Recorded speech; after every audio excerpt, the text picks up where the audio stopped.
Hey there friends, I got a short video for you guys today. It's a follow-up from yesterday's video, and by the way, this is a little bit new background here. This is kind of a secondary location here in the studio.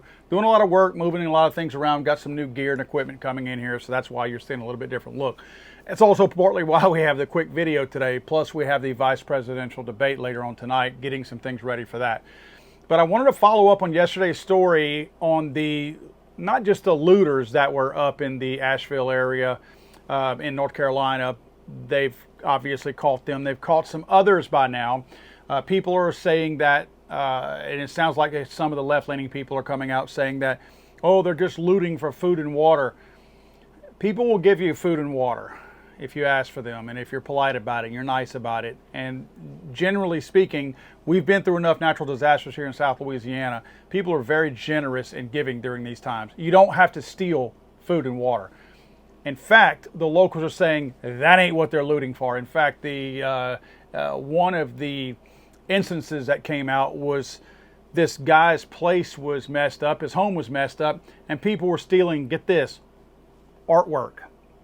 They were stealing artwork out of his home. You can't eat artwork. I guess you could eat artwork, but you can't drink artwork. So there are some bad stories coming out, and I think you're going to see more and more and more that the people in these areas are generally not the kind of people who are going to tolerate looters. That's the best warning that I can extend to anybody out there who thinks it's a good idea to loot. Even if you're looting for food and water, you might want to ask first, because people are generally not going to tolerate that in many of these areas. Asheville is somewhat of a blue area, so you're probably going to be able to get away with that in the Asheville proper area, but I'd be more than willing to bet you drive a couple of minutes outside those city limits and it ain't going to be tolerated. I wouldn't drive in the foothills or the mountains and try to loot, even if it is for food and water. So just a warning to those who think that might be a good idea. I thought, generally speaking, everybody thought that was a stupid and a really bad idea, especially in times like this when everybody is in need for something. So you're no different, no more special than the person that you're stealing from. Second follow-up is from Luis Valdez of Gun Owners of America. He's the one yesterday who provided me the follow-up letter from the chief of police in Chokedonkee, Florida, and basically the letter was stating that, you know, this was a mistake. But they pointed out in the letter that what was a mistake was not the forbidding of people to carry a firearm during the hurricane or their natural disaster or whichever. Not that they have the power to forbid anybody, but anyway, they attempted to do that with a piece of paper. But they were saying that they didn't mean to say that stores could not sell ammunition. Well, that was the easy one. Trying or attempting to keep people from carrying a firearm when they've done nothing wrong, that was the unconstitutional thing. And they did not spell that out as being a mistake in the letter that they provided Lewis, that he gave to us. As I was speaking to Lewis yesterday, by the way, Lewis is the state director for the state of Florida for Gun Owners of America. He was on his way down to the city council meeting in Chokedonkee, Okeechobee, as a Floridian would call it. So he goes down there. He sent me the audio from that meeting earlier and what he stated to the city council members and what their response was. And let me just say this. I'm shocked that his city council allowed a police chief. I think the police chief stepped out of bounds and did this on his own, and he got massive and immediate blowback and realized the error of his ways. I don't think he will ever do this again, but the city council members certainly voiced their concerns that they will never support this and that you will never see this again. Check this out. This is just the audio from the city council meeting yesterday in Chokedonkee, but check it out and see what Lewis had some fiery things to say, some great stuff to say. And again, I was encouraged by what the city council members said in return. Thank you very much. My name is Luis Valdez. I am the Florida State Director for Gun Owners of America. We are in a national gun rights organization. I traveled here today specifically to bring up the issues that came up with your emergency declaration. As a 15-year veteran law enforcement officer who served both in South Florida and in the state of Florida through an official capacity through state government, I want to advise you guys that there's actually a number of issues with your emergency declaration. First and foremost, 870.043 is for riots and looting. It's not for hurricanes. The other thing is the notice that you guys released today, basically saying, hey, our bad, we didn't mean to ban the sale of firearms. That's not the only issue. You guys also said the intentional possession in a public space of a firearm by any person except a duly authorized law enforcement officer or a person in military service acting in an official capacity is basically verboten.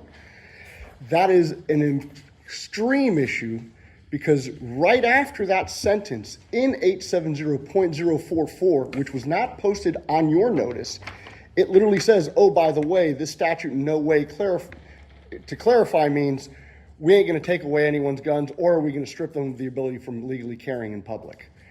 Additionally, you have a state statute that during a declared state of emergency, like a hurricane, this was passed prior to permitless carry being enacted, but during a declared state of emergency in a mandatory evacuation zone, people could carry without a permit for a 48-hour period.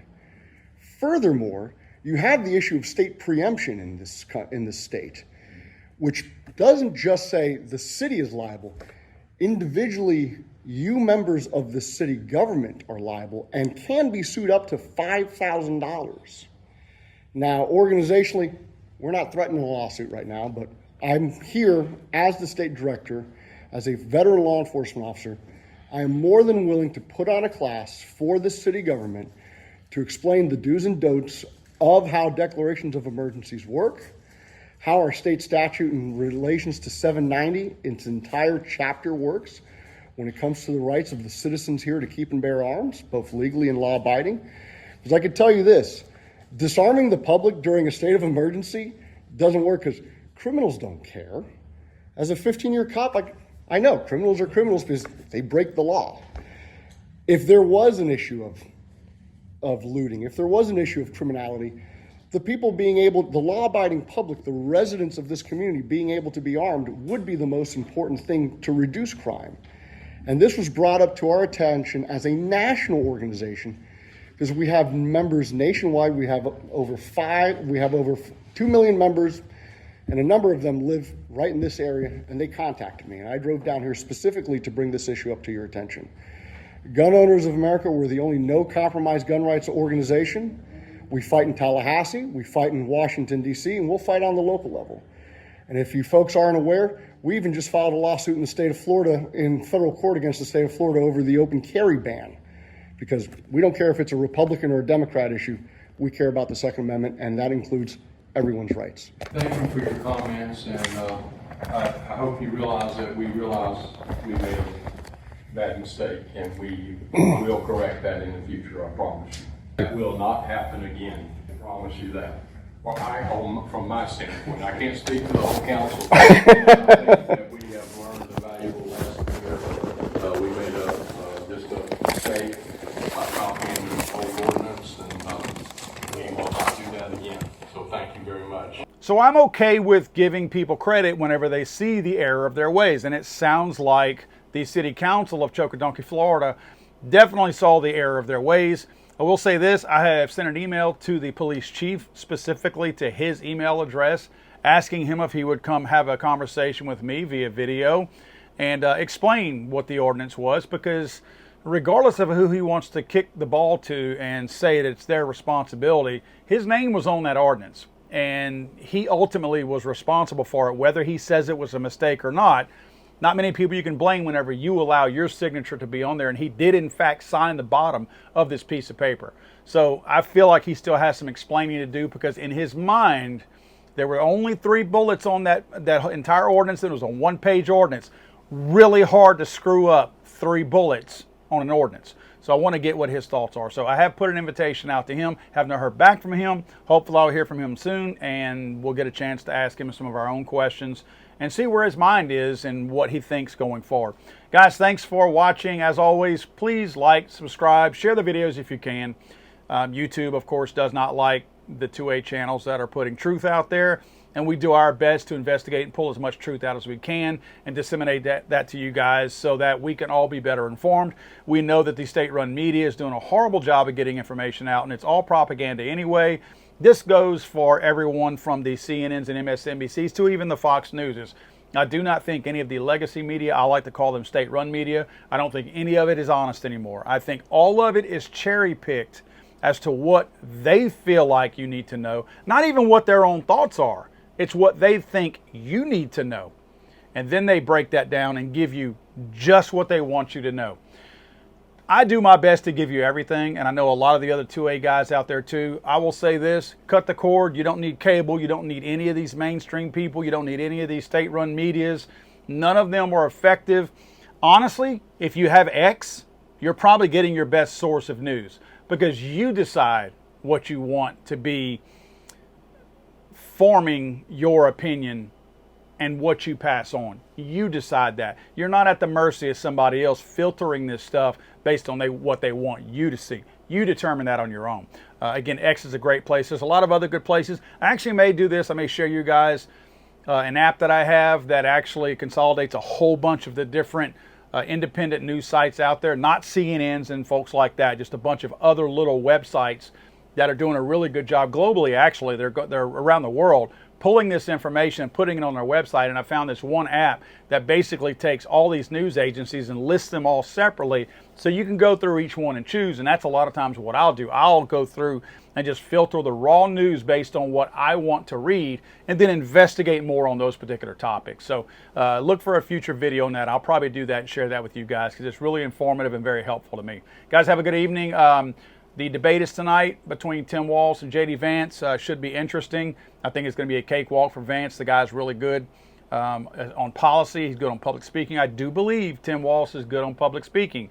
So there may be some more professional looking instead of the word salad that you're used to from the empty-headed Kamala Harris.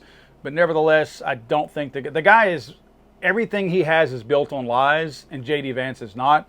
So I think that's going to be J.D. Vance's ace up his sleeve, is the fact that he's delivering his beliefs and his ideologies based on truth, where Tim Walz, everything is a lie.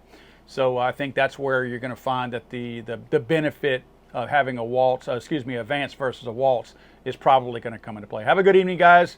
Good luck, and we'll see you guys tomorrow. I don't understand the point that you're making. God save the Queen, man. I'm sorry, I thought this was America.